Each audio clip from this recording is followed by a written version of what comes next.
Today, we saw another senseless act of gun violence, killed at least 4 Americans and injured at least 8 others, this time in Louisville, Kentucky. The President and the First Lady are praying for those killed and injured in the tragic shooting in Louisville and for the survivors who will carry the trauma for the rest of their lives. They are grateful for the LMPD officers who quickly and courageously stepped into the line of fire to save others. Once again, today, the President has called on Republicans in Congress to work together with Democrats to take action, to ban assault weapons and high-capacity magazines, to require safe storage of firearms, to require background checks for all gun sales, to eliminate gun manufacturers' immunity from liability. These are common sense actions we can ask for and should be getting right now. And it's what Americans want. We know that majority of the American people support this. Instead, we've watched Republican official after Republican official after Republican official double down on dangerous bills that make our schools, that makes our places of worship, that makes our communities less safe, while too many Americans are paying with their lives. So again, we need to act, and we need Republicans to show some courage, Republicans in Congress. Over the weekend, a single court in Texas has taken the dangerous steps of rejecting FDA's scientific approval of mifepristone, a medication that has been on the market for more than 20 years and is used safely in more than 60 countries, providing critical care for women. This court decision threatens access to this medication, which is used not only for abortion, but also for other critical purposes, like helping women manage miscarriages. If the decision stands, it will put women's health at risk and undermine the FDA's ability to ensure patients have access to safe and effective medications when they need them the most. This decision further stripes away Americans' fundamental freedoms and interferes with a woman's ability to make decisions about her own body. And it's another step towards the ultimate goal that we've heard over and over again from anti-choice officials that both the state and national level, eliminating access to abortion for all women in every state.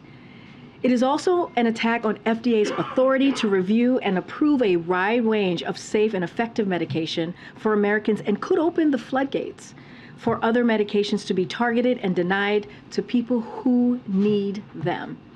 So we were prepared for this outcome, and as you all saw, the Department of Justice appealed the court's decision and is seeking a pending appeal. But I want to be clear, because there is a lot of bad misinformation out there. Mifepristone continues to be available and approved for the time being. Again, mifepristone continues to be approved and available for the time being. This administration stands by the FDA and is prepared for this legal fight, and we will continue our work to protect reproductive rights, to ensure that women can make their own decisions about their own bodies without government interfering. With that, I have some more guests that are supposed to come through that door any moment now. Timing, okay. And so finally, today, he was actually in the suit. No, just kidding. Just kidding, Admiral. He was not in the suit, right? Okay, so finally today, as you can see, Admiral John Kirby, my colleague from NSC, is here to join us to give a preview of the President's trip abroad, where the President's going to leave tomorrow morning for the United Kingdom and also Northern Ireland, a trip that the President is definitely looking forward to. And with that, Admiral, the floor is yours. Thank you, Karine. Good afternoon, everybody. So, as Karine just mentioned, the President is traveling to the United Kingdom and Ireland this week. And as I think you all also know, he's very excited for this trip and has been now for quite some time. Tomorrow he will depart for Belfast, where he'll be greeted upon arrival at the airport by Prime Minister Sunak, who we also just saw last month in San Diego at the AUKUS announcement.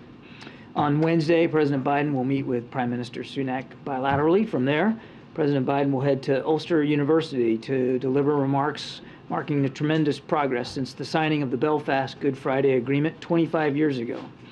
And he'll underscore the readiness of the United States to preserve those gains and support Northern Ireland's vast economic potential to the benefit of all communities.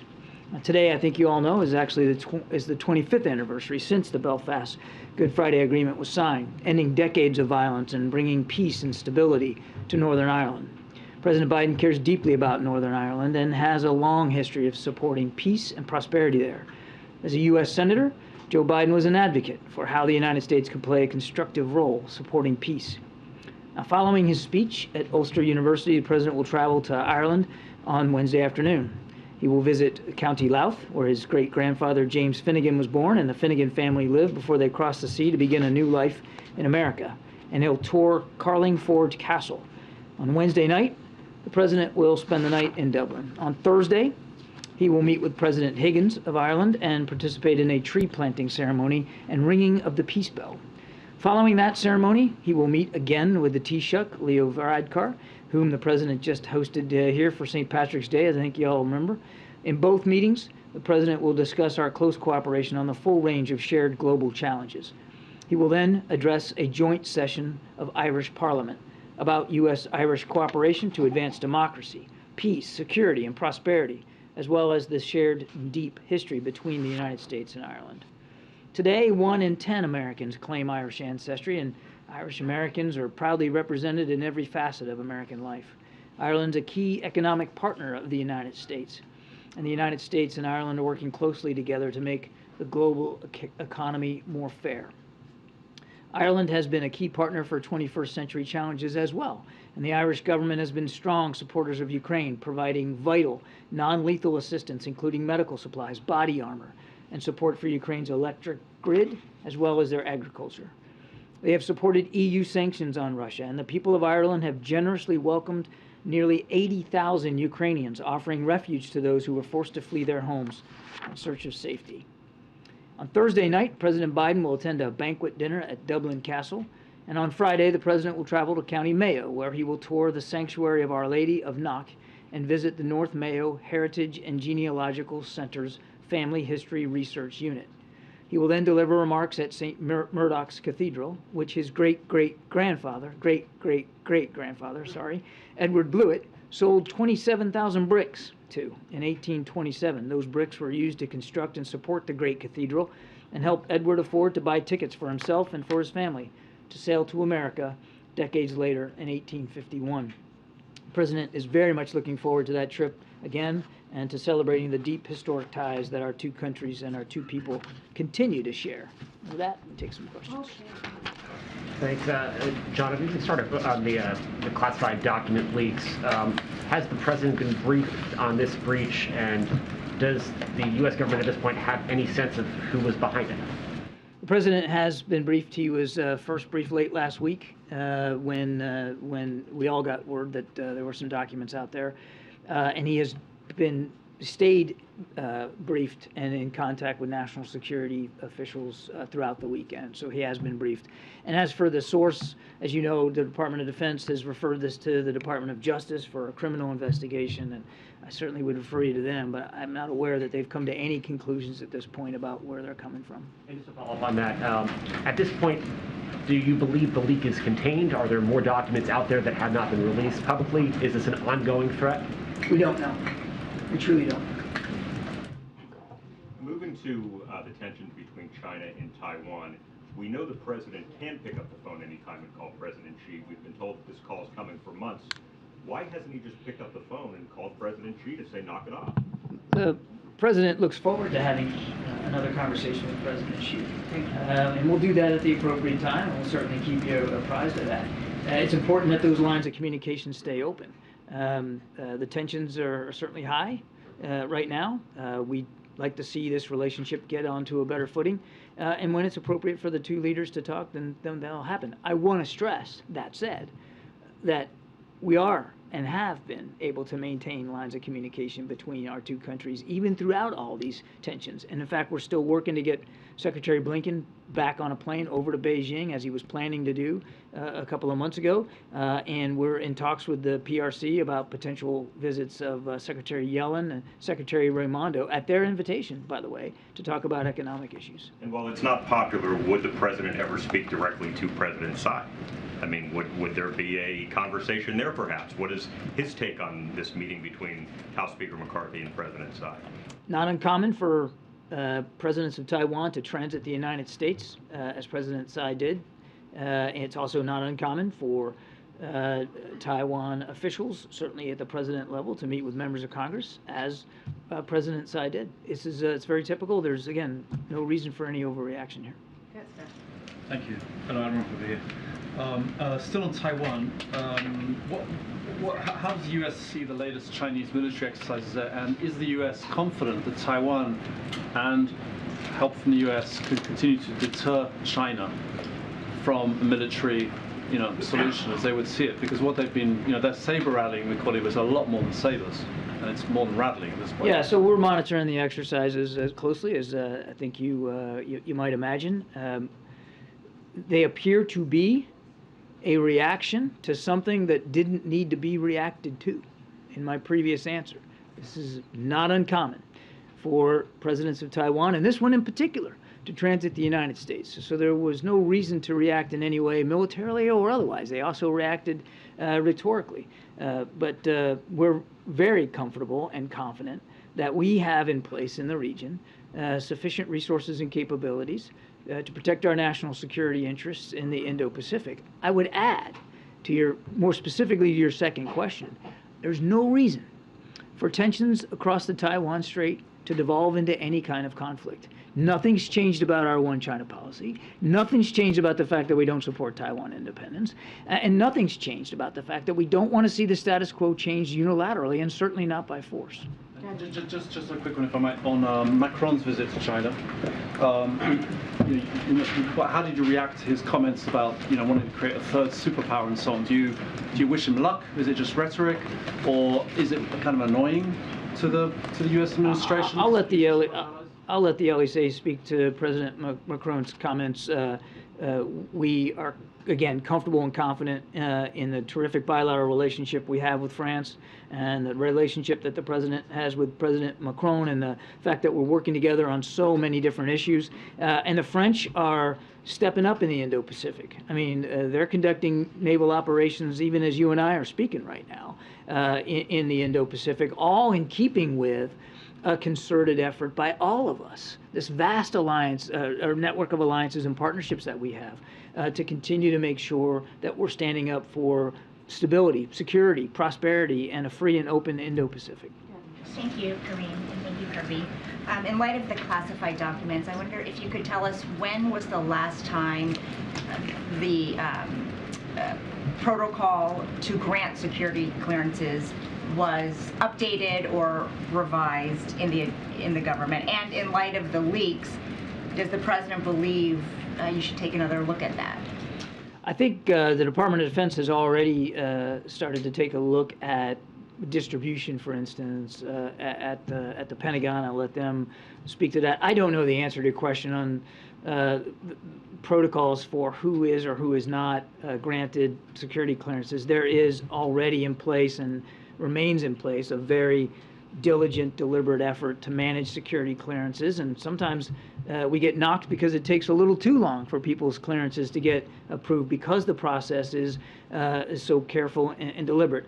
I think, to your question, I think we just need to be careful right now speculating or guessing what might be behind, or who might be behind what looks like a potential leak here of classified information. So we need to let the process sort of bear itself out. So are you saying there's a question over whether this was a leak by someone who had access to the materials? I'm saying we don't know, which is why I'm going to, I think you're getting to remedies, and I understand that.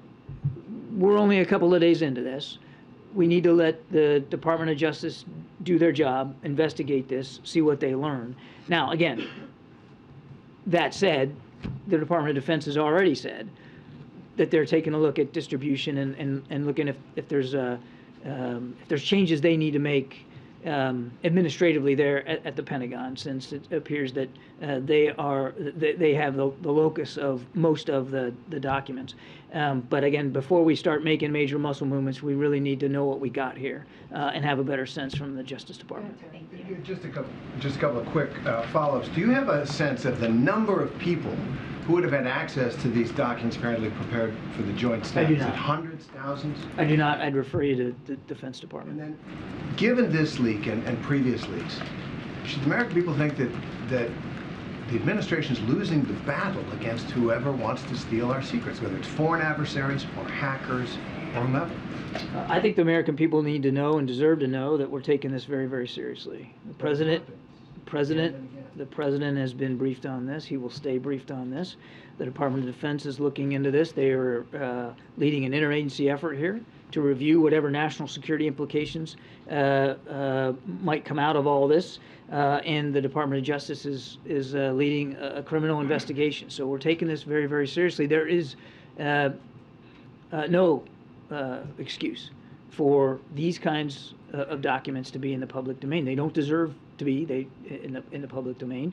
They deserve to be protected. So we're going to get to the bottom of this, and then if there's actions that need to be taken as we learn more about the extent of what happened here, we'll obviously take those. Are there plans for President Biden to speak with President Zelensky over the leak, or is the White House offering any kind of reassurance to Ukrainian officials about the safety of some of their most sensitive information? U.S. officials have been in touch with relevant allies and partners over the last couple of days at very high levels, and I'll leave it at that. And can you speak to not just the potential leak here, but what appears to be some doctoring of the information? Is this something where it's possible that there may have been a leak, but then a different actor came in, manipulated the information, and posted it online? What's the working theory in terms of the actual altering of this information? I don't know that we've arrived at a working theory. It does appear that at least in some cases, the information posted online had been altered from what we think would be the original source. But there's just no way I can tell you with any granularity right now how that came to be. We're diving into this as strenuously as we can to try to understand that. And in keeping with your point, I mean, we urge all of you to be very careful about how you report on this story, since we know at least in some cases that information was doctored. Thanks. Two questions, Sean. First on China. You said that was a reaction that didn't need to be made. Some would call that an overreaction. But how confident are you that there won't be further overreaction leading to actual conflict if this reaction was an overreaction? Well, we certainly don't seek any conflict, and again, there's no reason, Brian, for there to be any conflict over this or confrontation, quite frankly, since really this is all very status quo and nothing's changed. That's certainly not about our policies, and it's not uncommon for a president of Taiwan to transit the United States. But to the exact question you asked, that's a question that needs to be asked in Beijing about what next. What we hope is next is that, again, tensions de-escalate and that we can continue to communicate with the Chinese, that we can continue to work on getting Secretary Blinken over there. The whole purpose of that trip was to restore some of those additional lines of communication that are still closed after Speaker Pelosi's visit. The mill-to-mill lines, the climate change lines, that was what Secretary Blinken was heading over there to do, and we'd like to see him get back on that plane and head over to do that. And the second question, on the classified documents, has any of that leak led to a direct compromise of efforts to support Ukraine from this administration? And secondly, those who are in that business say that the biggest problem we have is that we need software and hardware upgrades to guarantee that we don't get hacked. Is there any indication that the government is going to invest in the infrastructure to make sure that you can block that in the future? So on your first question, no. We continue to support Ukraine. That's not going to change. President's been... I'm not going to talk about the specific documents that are out there or speak to intelligence. I think you can understand why I wouldn't do that. Your question was, has there been any effect on support to Ukraine? The answer is no. we're going to continue to support Ukraine, as the president has said, for as long as it takes. On technological upgrades, again, I don't have anything to speak to today, and I don't know that even if we did, that we would talk about that in a public setting. But again, we're only a few days into this. We've got an investigation going on at Justice. We got DOD looking at their processes over there. I think we need to let those two agencies do their job, do that work. Naomi. Thanks. Just to follow up on the documents, is the White House concerned about the period of time that elapsed from when they were posted to when they sort of gained traction? We're worried that these documents are out there, ma'am. They shouldn't be out there, period. That's the big worry. And in trying to figure out how that happened. And I'm sure as a part of that, the timeline will be looked at as well. But the main concern is that they're out there, period. They don't need to be, shouldn't be. Absolutely shouldn't be in the public domain. Thanks, Karine. John, has the U.S. changed its timeline for getting the necessary weapons to the Ukraine military in any way? I'm not going to, I wouldn't, even in the wake of, even before this story, I would not sit here and talk about specific timelines of equipment deliveries. You guys know that. I'll go back to what I said to Brian. We're going to continue to support Ukraine. That hasn't changed. It's not going to change. And then a second question separately on NATO expansion. Now that Finland is officially a member of NATO, what's the timetable for Sweden being a part of the defense alliance? We would like to see Sweden join the alliance as soon as possible, but that is going to be a discussion between Sweden and the alliance, and as you know, there's still some work being done in that regard. But we think they're ready now, and we're excited to have them as new members. As a new member. John, hi, back here. Good afternoon. I don't know if you're familiar with this, but this is making a lot of headlines today, this story.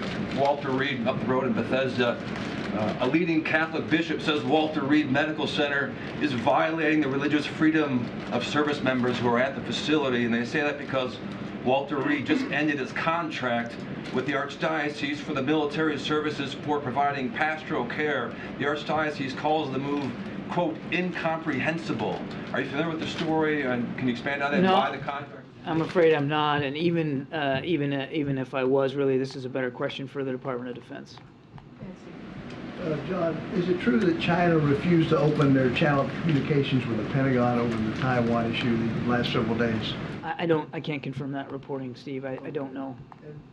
On the documents, have you been contacting any of the governments mentioned in the documents to talk about it, to try to smooth things over? As I said, U.S. officials have over the last couple of days, certainly throughout the weekend, communicated with relevant nations, relevant allies and partners, as appropriate at very high levels to communicate with them about this. Bring this up when he speaks to the British Prime Minister later this week. I won't get ahead of specific items on the agenda in that bilat, but we'll certainly be able to communicate with you after the fact. Thanks, John. Is the president concerned about recent threats of violence in Belfast? And then more broadly, can you just walk us through the decision to visit Northern Ireland at a time in which their assembly isn't functioning? So on the recent violence, certainly we've seen that over the last couple of days there have been some, and the president's grateful for the work that Northern Ireland security forces have done and continue to do to protect all communities and certainly the people in Northern Ireland. And he's again very much looking forward to going to Belfast. The timing of this is really timed around the 25th anniversary of the Belfast Good Friday Agreement, an agreement that the president has a personal connection to, and obviously is very, very proud to see has really changed lives and livelihoods in Northern Ireland. And again, that's really what's driving this. And I just have to try again on President Macron. Do you have a response to him saying that essentially Europe doesn't want to be seen as following the United States' lead on China? Again, I'll let President Macron speak to his comments. We're very comfortable and confident in the strong alliance and the strong friendship that exists between our two countries, and the fact that we have been working together on the continent, and elsewhere around the world with France, whether it's, I mentioned the Indo-Pacific, certainly on Ukraine, in Africa, in the Sahel, going after terrorist threats there. I mean, there's a lot of terrific bilateral cooperation just alone between the United States and France. We're focused on that. We're focused on making sure that together we're meeting the national security requirements of both our peoples. These leaked documents show that the U.S. has pretty in-depth contemporaneous information about Russia's military operations inside of Ukraine. Has there been any impact on U.S. intelligence gathering efforts in Russia as a result of this leak? And then in terms of the impact on allies who may be concerned that the U.S. simply can't keep this kind of classified information, which is shared among allies, safe, what's the reassurance to them? Jeremy, I won't speak to intelligence collection one way or another on any given day about any other, around any topic, so I'm just not going to go there. And as I said, U.S. officials have been in touch with relevant allies and partners, given some of these disclosures over the last few days, and we'll continue to have those conversations as appropriate. And then quickly, it's been nearly 2 weeks now since Evan Gershkovich was arrested in Russia. Why has he not yet been officially deemed wrongfully detained by the State Department? State Department has a process that can take a matter of days and sometimes weeks as they work through that. And I would refer you to the State Department to speak to that in any event. That said, you already heard Secretary Blinken say that in his mind he's wrongfully detained. So why is it taking so long? Again, I'd have to refer you to the State Department. They've got a process here that they run through, Jeremy, to make these determinations, and we need to let that process bear out. But setting aside for a second that he hasn't been declared wrongfully detained, at least not as of yet, doesn't mean that we haven't condemned his detention. We have. It doesn't mean that we haven't been in touch with his family. We have. It doesn't mean that we aren't also working as strenuously as we can with Russian officials to get him released. He doesn't belong there. He needs to be released. He's a journalist, not a criminal. And it doesn't mean that we aren't going to continue to follow this case as closely as we can. We still don't have consular access, and we're also trying to get that too. Just a quick follow. I know you've said a couple times that the administration has been in touch with allies. Does that include specifically South Korea and Israel, given the described sensitive material as pertains to those two allies? We've been in touch with allies and partners, relevant allies and partners. I'll leave it at that. Thanks, John. I understand that you're saying some of these documents might have been altered, but is it your assessment that at least some of them are authentic? We know that some of them have been doctored. I won't speak to the validity of all the documents, the ones that that don't immediately appear to be doctored. We're still working through the validity of all the documents that we know are out there. The Department of Defense has stood up an interagency effort to try to look at the national security implications, which includes taking a look at these documents to determine whether they're actually valid or not. And I'm just not in a position to speak to that work, which is ongoing. You're assuming some are valid at this point. We're saying we cannot speak to the veracity and the validity of any of those documents at this point. We're studying that. DOD is leading an effort to study that, to figure that out. A couple more. Go ahead. Thank you. Thanks, Kirby. I had a couple questions about the Ireland trip. I didn't hear you mention a meeting with King Charles in the president's schedule. Is that not happening? The president had a terrific conversation with the king last week to talk about certainly his upcoming trip here, but also to let the king know that the First Lady would be representing the administration at the coronation. It was a terrific conversation, and the king was very grateful for it, and the president was grateful for the time that the king afforded him. These are two leaders that have known each other a long time and have a very good relationship. And then I want to follow up again about the warnings of violence in Northern Ireland, especially these reports there's threats of terrorist attacks. Is there concerns about the president going there now? And then also, I'm curious why he is making the trip when he's making it, instead of going to the official celebration, which is around April 17th, and it's going to see President Clinton and all those leaders there. Why is President Biden making a separate trip from that? I think I already answered that one. I mean, this is really timed closer to the actual anniversary of the Belfast Good Friday agreement. And as for security concerns, we don't ever talk about security requirements of protecting the president, but the president is more than comfortable making this trip, and he's very excited to do it. Go ahead.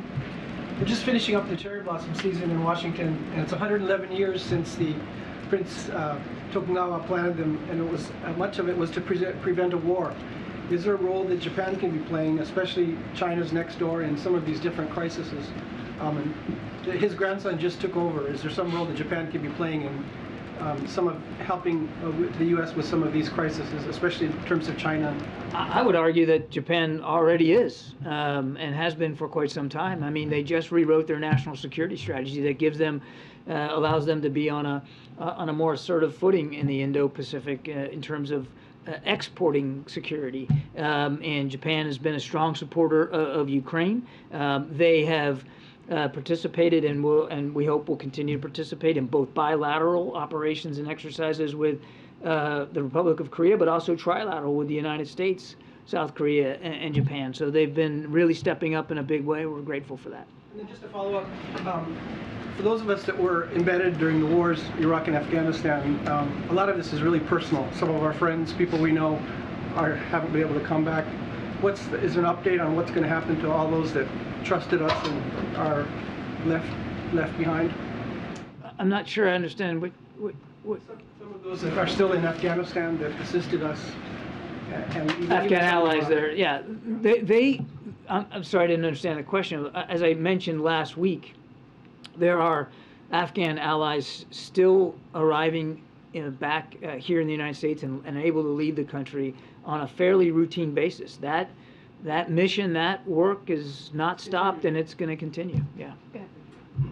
More on the documents leak, specifically about the allies. Some of them have already said that they were eagerly awaiting a sort of assessment of what happened from the United States. Is that something that the U.S. will do down the line when you guys have more information as to brief those allies who were involved in those? We will keep relevant allies and partners as informed as we can. And just a quick follow-up on Taiwan. You said that this was a reaction that didn't need to happen. Is the U.S. sort of considering changing its posture in the Indo-Pacific, looking to what happened over the past 3 days, over these military drills? Is that changing in any way the U.S.'s posture in the region? No. As a matter of fact, today there are naval exercises in the Philippine Sea that the United States Navy is conducting. We're going to continue to fly and sail and operate in international waters and international airspace as required to protect our national security commitments. Again, I'd remind 5 of our 7 treaty alliances are in the Indo-Pacific region. We take those commitments very seriously. Can you lay out what the consequences will be for the people or the person responsible for the leaks of these classified information? And secondly, have you been able to gauge what their motive is just based on how they've released this information? The answer to both questions is no, I can't. There's a Justice Department investigation going on right now, a criminal investigation. I'm certainly not going to say anything that would prejudice that, and that work is just starting. So we don't know who's behind this. We don't know what the motive is, and I can't remember who asked before, but we don't know what else might be out there. So we've got to let the Department of Defense run their process with the interagency and taking a look at the national security implications of it. And we got to let the Justice Department be able to pursue their investigation, again, completely unfettered, and let the facts and the evidence take them where they may, and we'll deal with it on the back end. Message to them or anybody else who's considering leaking information? This is, again, without confirming the validity of the documents, this is information that has no business in the public domain. It has no business, if you don't mind me saying, on the pages of front pages of newspapers or on television. It is not intended for public consumption, and it should not be out there. What we're going to try to do is do the best we can to figure out how this happened. And again, the Justice Department will take it from a criminal investigative procedure, and if the Defense Department has to change processes, they'll do that. But I think every American can understand, at least I would hope every American can understand, that in order to protect this country every day the way we do, one of the things that we have to protect is information. Not only the information itself, but the manner in which we glean that information. And so I think you can understand why everybody is taking this particular set of disclosures very, very seriously. John, the U.S. and the U.K. started negotiations on a trade deal nearly 3 years ago. What is the status of those talks, and do you expect that to be on the table at all this week when the President meets with the Prime Minister? We're not in active discussions with the U.K. about a free trade agreement. That said, even out at San Diego, when the President had a bilateral meeting with Prime Minister Sunak, they talked about trade issues, and they talked about trying to find ways to to increase and to improve the economic exchanges between the United States and the UK, and that kind of discussion will continue. But there's no active discussions about an FTA. Do you expect a news conference on this trip? I'm sure the press corps would be interested in one. I don't expect there will be a news conference on this trip. James. Thank you very much, Karine. Thank you, Admiral. A couple on the documents and then one on Taiwan, if I may. I don't think that you would be telling us that this information has no business being publicly shared if you weren't prepared to confirm the authenticity of it. If they were completely spurious documents, I think you would say so, and you wouldn't be very concerned about it. I didn't say they were spurious documents. I said we're still determining the validity of them. They certainly appear to be directly related to national security concerns and intelligence. That's pretty obvious. Is there a gap between the number of documents that have turned up online and the number of documents that you know to have been compromised? I'm not going to get into a process, James. The Department of Defense has taken a look here at the national security implications of what has been out there to date, and they're doing the forensics. I'm not going to get into that process. Last on the documents before we hit Taiwan. Can't wait. Because you tell us that you simply don't know what's coming next. Are you is the U.S. government effectively in the position of crouching and waiting for the next bombshell to hit on Telegram or Twitter? You're in a position where you simply don't know how long this is going to go on or how many documents are going to be published? We don't know what's out there, James. We don't know who's responsible for this, and we don't know if they have more that they intend to post. So we're watching this and monitoring it as best we can.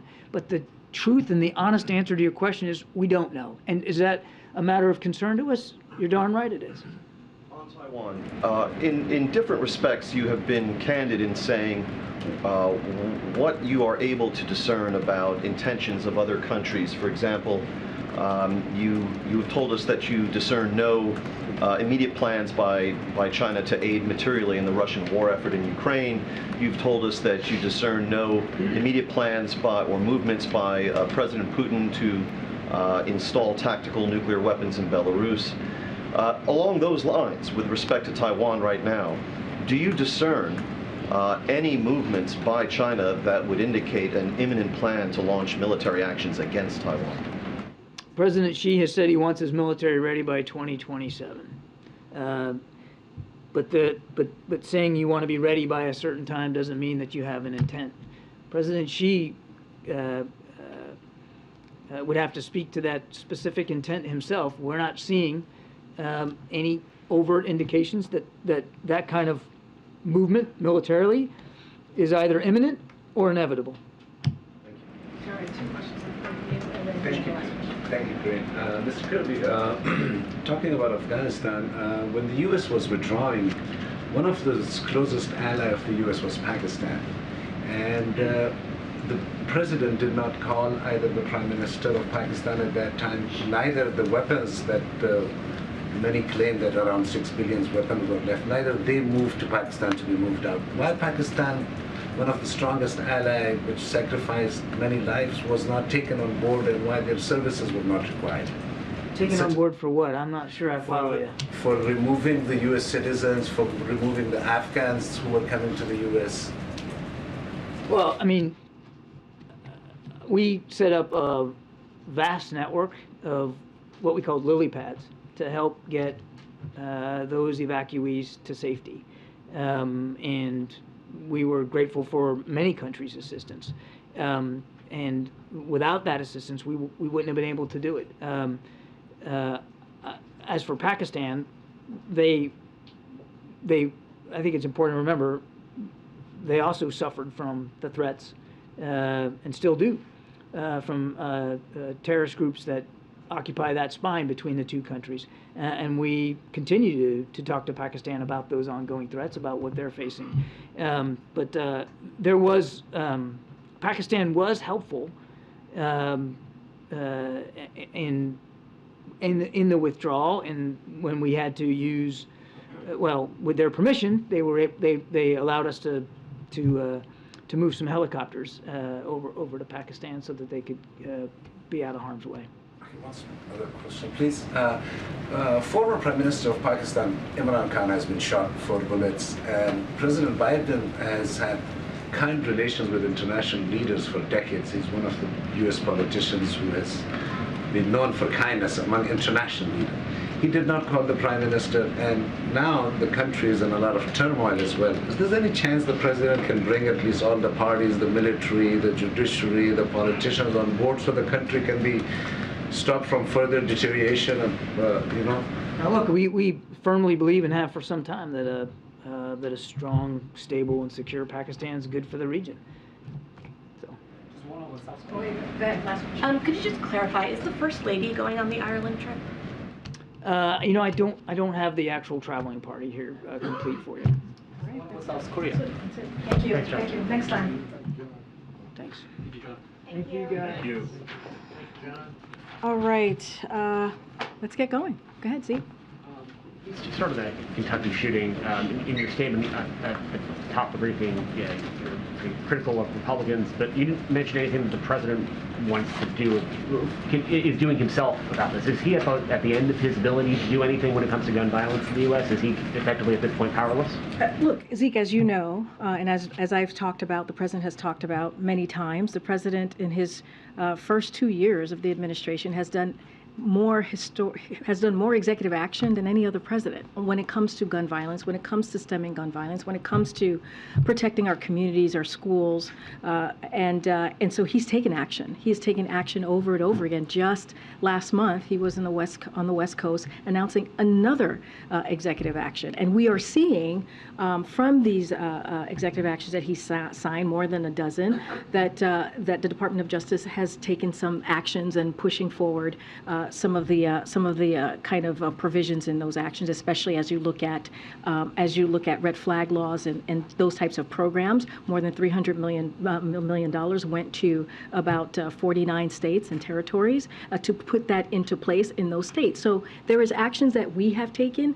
The thing is, the president cannot do it alone. You know this. There is a legislative process that needs to happen, and Congress needs to act. And I listed out to ban assault weapons. Yes, the president mentions that over and over again. And high-capacity magazines, require safe storage of firearms, require background checks for all gun safeties, eliminate gun manufacturers' immunity from liability. Those are the things that need legislative actions. And so he cannot do it alone. And so we need Congress to act. And if you think about assault weapons ban, we know when the president was involved in 1994 to get that done, we saw gun violence go down, and when it sunset 10 years later, it went back up. So we know what could work, and that's why you continue to hear the president calling on Congress to take action. So, but you're not announcing new actions now, and is the sense the president's done everything that he can himself? Well, the president is always going to find ways, so is his team. Here, we have the Domestic Policy Council, you have other offices here at the White House, you have the Department of Justice. We're always going to find and figure out ways that we can take another step outside of all of the historic steps that this president has taken to announce another way to protect communities. But the president has done the work. Now we need Congress to act. And just to follow up Ken's question to Kirby before about the press conference on this trip, 4-day trip to 2 countries, why can't the president take questions from the press? Right now, we just don't have anything on the books for a press conference at this moment. The president always loves to take your questions, shouted questions. Look, when it comes to these types of events, as you know, being the president of at one point of the association, these are relationships that we have, right, with these countries. So when it comes to 2+2s or anything like that, clearly that is not just on us, that is also on the country that we're visiting. But as far as a standalone press conference, I just don't have anything to share at this time. Beyond seeking a stay, how do you plan to respond to the abortion movement? So look, I don't want to get ahead of the courts here. As you know, that's something that we're very mindful of.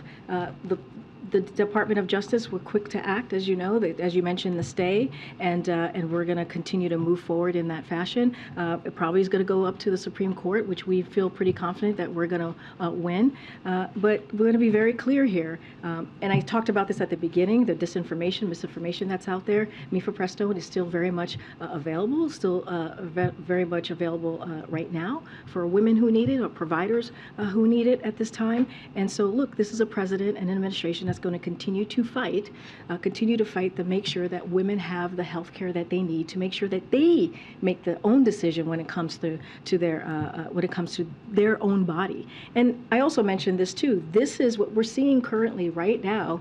It's part of the plan, right? It's part of what we've been hearing from extreme MAGA Republicans in these different state houses, and of course national Republicans saying that they want a national abortion ban. This is part of this. And so they're going to continue to take those actions. I think we've seen more than 300 pieces of legislation coming out of state houses to take away a woman's freedom, a woman's right to make her own decision, a decision that should be between herself and her doctor. And so, look, the president's going to continue to fight for people's freedoms, in this particular women's freedom. And we saw what the American people said during the midterms. Like, they want us to continue to do that, continue to fight for their freedom. Can you confirm on that? So the administration is going to comply with this federal judge's order? Look, we are going to always follow the law, always. But doesn't mean that that we're not going to fight. Doesn't mean that we're not going to, as you know, DOJ has appealed this, and we'll continue to fight in the courts. And so will the administration then move to expedite reapproval of mifepristone? What I can say is that right now DOJ has already stayed, as Steve mentioned, and is fighting to maintain the stay and ultimately win the case, as we believe, in the Supreme Court. And so we're going to let DOJ do their work, the Department of Justice do their work. Can the FDA reapprove this So quickly? what I can say is that we stand by the FDA's approval of mifepristone, and we are prepared for a long legal fight. That's what I can say from here. That's what we are committed to doing for the providers who are making sure that this is available to women, and also for women out there. But again, it's still available. And as we know, this is a decision is stayed for 7 days starting from this past Friday, and so the status quo remains. But again, we are ready to fight. Thank you, Karine. AOC suggests that the administration should just ignore the ruling, and she said that, quote, "We know that the executive branch has an enforcement discretion." Is that true? So this is similar, I think, to what Terry was asking me. Look, we understand the frustration, right? We get the frustration regarding this decision, absolutely. And that's why we were quick to act. That's why you saw DOJ take action. Basically what I said to Terry, we stand by FDA's approval of mifepristone, and we are prepared to have a long legal fight here. That is our commitment to women out there. That is our commitment to Americans across the country. But I'll say this, it is dangerous. But as a precedent, as a dangerous precedent is set for a court to set aside the FDA's expert judgment regarding a drug safety and efficacy, it would also set a dangerous precedent for this administration to disregard, right, a binding decision. So that's what I'm getting to. But again, we are ready to fight. This is going to be a long fight. We understand this. We stand by FDA's approval of mifepristone. This is a pill that's been around for more than 20 years. I believe 22 years. It's been used in 60 countries. So of course, this is something that we approve, and we stand by FDA. Just to be clear, for people watching at home who are listening to progressives saying, the administration actually has an enforcement discretion and they could ignore this, you disagree with that? So what I'm saying is there is a process in place for appealing this type of decision, and we will pursue that process vigorously. That's what the American people can count on from the Biden-Harris administration, and do everything that we can to prevail in the courts. That's the commitment that we have. Okay. And to follow up on Zeke, you mentioned that the decision whether to hold a 2x2 here at the White House is made by both the administration as well as the visiting party. But is the decision whether to have a press conference abroad in Ireland a unilateral decision, or are the Irish weighing in on that too? No, I think I was very clear. I said when it comes to a press conference, standalone press conference, which does not include the country, we just don't have a decision. Well, we're just not going to happen. It's not in the books to happen on this trip. It's your decision alone, right? It's the Irish aren't weighing. I mean, if it's a press conference that the president is leading on his own, yes, it's a standalone. That's why I said a standalone press conference that is not happening on this trip. I'm just not hearing a reason why you're not having one then, because to not have one here, you're saying it's because it's not just up to us? No, I didn't say that. I said when it comes to a 2+2, regardless if we're away or regardless if the country's coming here, we do have, that is a discussion that we have with the country, right? That is a conversation that's had, and we do not do that unilaterally. So I was making a comparison. I was laying out that process, which I know every time a head of state visits, or even if we go to another country, this question comes up of a 2+2. And so I was just laying out the process, as I've done many times at this podium. I'm just saying at this time we do not have a press conference, a standalone press conference for this president. I know that it is of interest. I'm just giving you the answer on that. Go ahead, Mom. And Karine, did the White House ask HHS Secretary Becerra to clarify his comments on possibly ignoring the Texas order and saying everything is on the table when he was on the Sunday shows yesterday? I believe they put out a statement. HHS put out a statement making that clear that the administration is not going to ignore a ruling. So I'm going to just point you to the statement from HHS. And then, to be clear, you also mentioned you expect this could go up to the Supreme Court.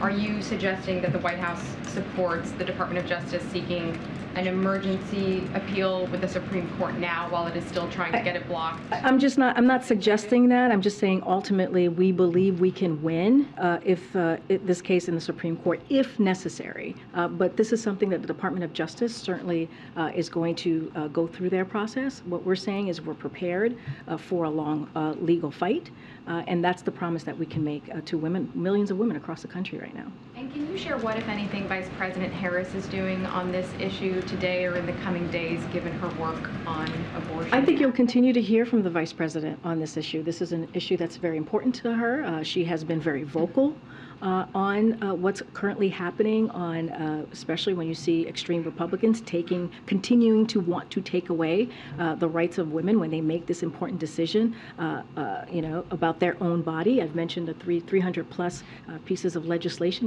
that has come out of state houses. She's been very vocal. She's been steadfast on this, and I'm pretty sure you'll be hearing from her in the near future. Good, Ken. We're expecting the EPA to issue new tailpipe emission rules this week. How do you expect those to go beyond some of the targets the president has made for getting new electric vehicles out in the open? And also just how does he balance this need of having tougher emissions on one hand while the possibility that this will raise costs for consumers? So look, I'm certainly not going to get ahead of an ongoing policy process. Want to be careful here. But look, when it comes to climate crisis, it requires ambitious actions. And the president has been delivering on those ambitious actions. As you know, when he walked into this administration, he said climate change was one of the 4 crises that he believed his administration needed to deal with. So his Investing in America agenda has already sparked over $100 billion in private sector investment in electric vehicle charging and manufacturing. Since 2020, the number of electric vehicle models has doubled, EV sales have tripled, and the number of EV charging posts is up 40%. So look, this wouldn't be the first time that someone has bet against this president, as you hear us say many times, or you hear him say about himself, and it certainly won't be the last time. He'll continue to prove them all wrong. When it comes to lowering cost for the American people, this is, as you know, something that the president, when you look at his economic agenda, when you look at his economic policy, lowering costs for the American people is something that is at the center of that, is a priority for him, and he'll continue to certainly do that. Go ahead, Mark. Thanks. Karine, just as we sit here, we just now have another notice that there was another shooting in Louisville. with one injured and one dead unrelated. These two, let me drill down a little bit on what you've said. I know the administration has taken action the most that it can, but has the action this administration has taken regarding gun violence in this country included speaking to members of the GOP, inviting them up here to discuss the issue with other legislative leaders? What exactly has, because as you well know, the president has a great reputation for making deals. He did it with the bipartisan infrastructure deal. So what has he done specifically? So, look, Brian, first of all, as you know, I have not seen those reportings, so I know if that certainly is the case, certainly I want to say our hearts go out to the injured and their families.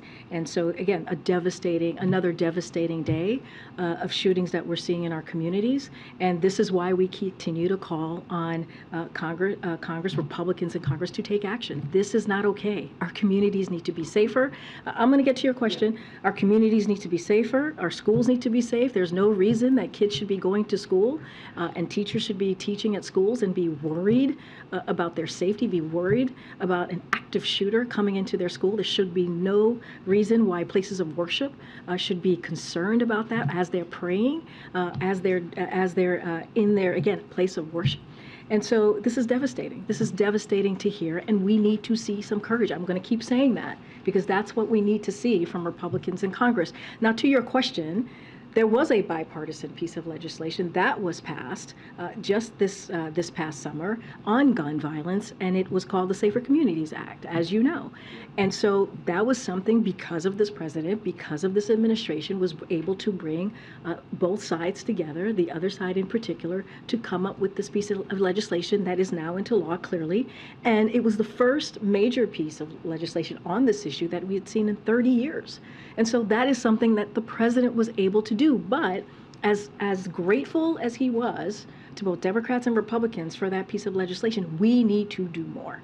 And he's going to continue to do that. And to your other part of your question, look, we have our White House offices here, including the Legislative Affairs Office, who's continuing to have conversations with members of Congress. I don't have anything to read out on particular conversations on any issues, but there are tons of issues, as you know, that we are always having conversations about when it comes to Congress.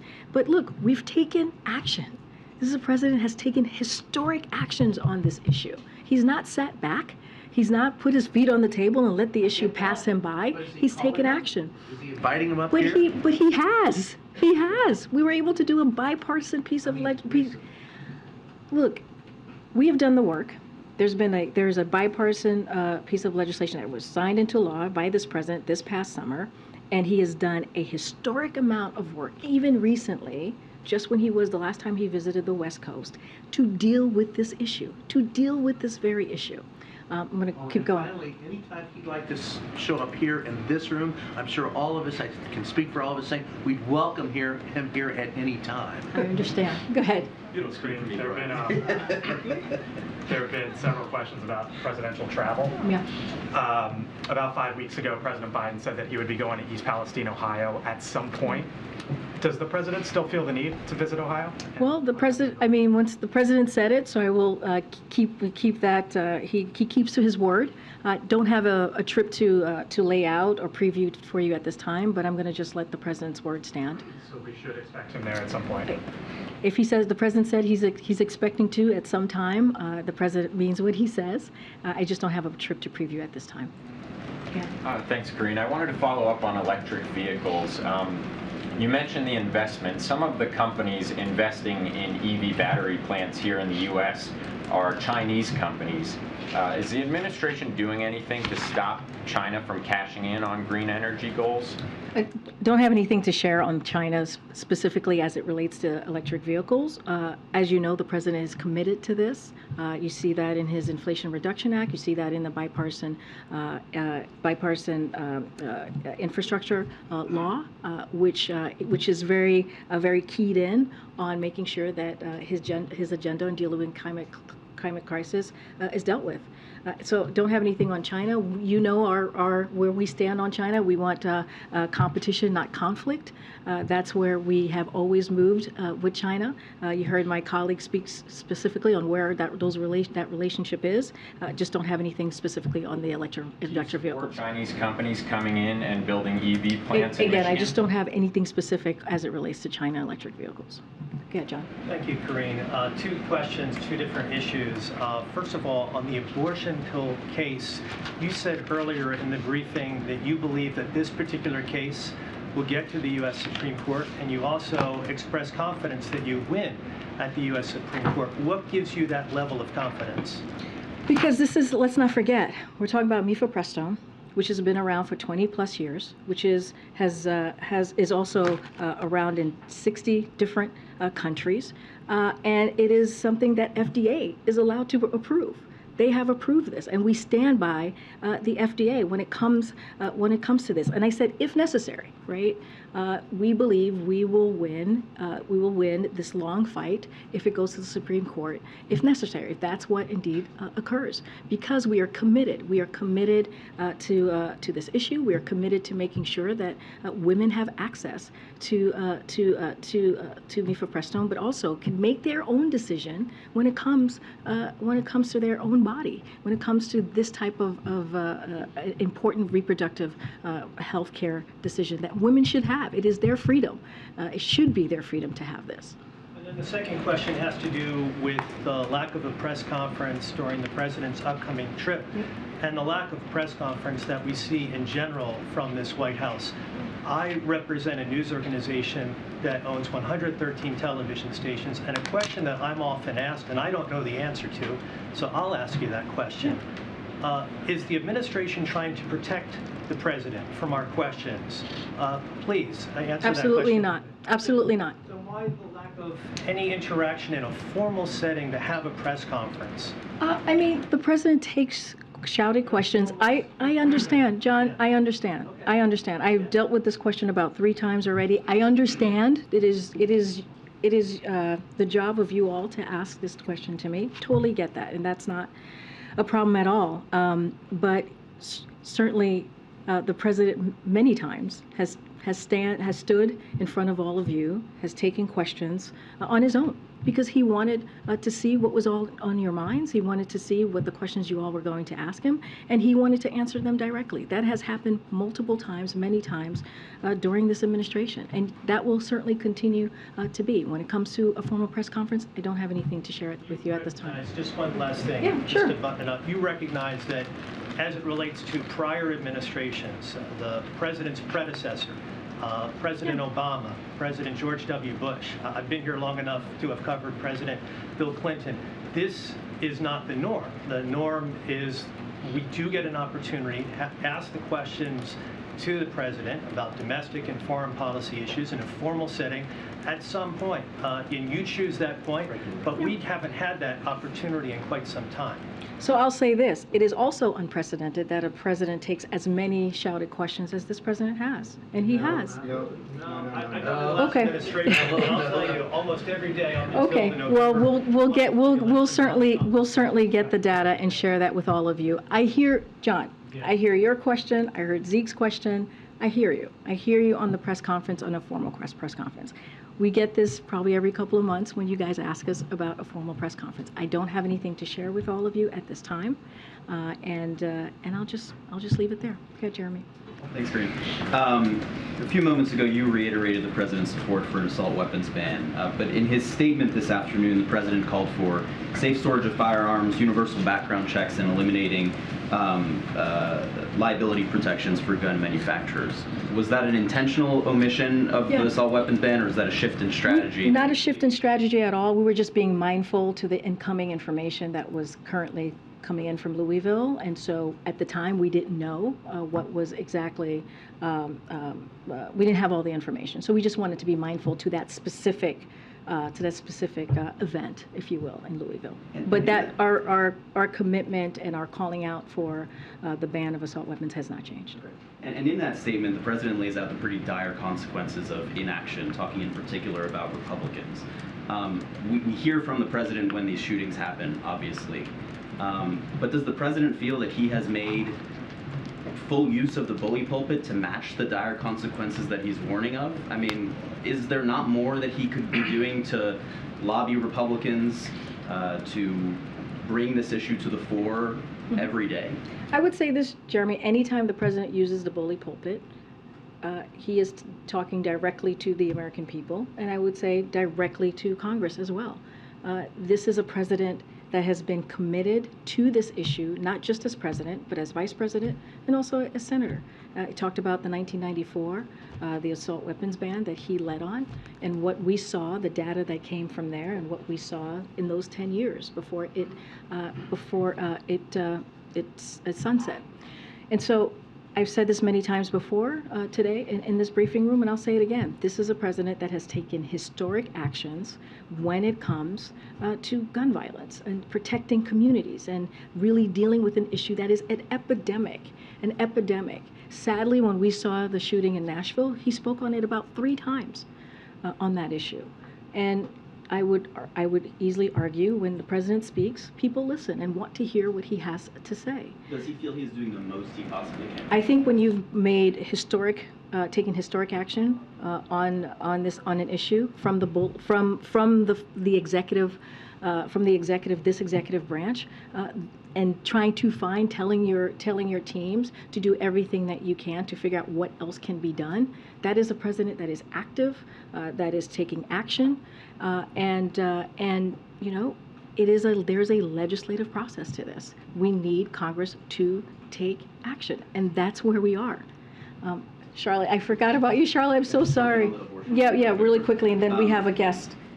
So, what kind of guidance has the White House been providing to states and to medical providers in the wake of this ruling on mifepristone? And what is your message generally to women around the country, to medical providers who may not be sure what the future of this drug is and may have concerns?